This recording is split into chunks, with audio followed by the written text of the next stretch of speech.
السيره ديال هذه الادويه. وقلتها وغادي نعاودها السيد الوزير.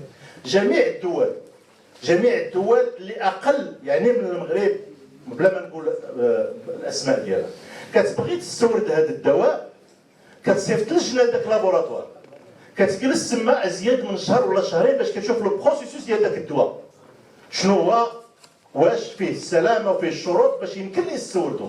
حنا كنمشيو نجيبوه بحال اللي كنجيبوا البصله، سير جيب الدواء شوفي كي داير تصنع كي داير، ما كاينش هذه المراقبه نهائيا.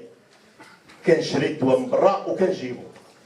بالعكس دول اخرى كتجي للمغرب هنا ويمكن لكم تسولوا لي لابوراتوار، كتجلس في لابوراتوار مغربي كتجلس عليه شهر على شارج ديال داك لابوراتوار، لوطيل واكل شارب كي هذيك اللجنه اللي كتجي، وانت كتشوف ومن بعد عاد كتسني البون كوموند معاه ولا لو مارشي ولا كيسميوه، عاد كتسني معاه باش يمكن لها تستورد. هذا حفاظا على السلامه وكيعرفوا شنو كيستوردوا لهذيك البلاد.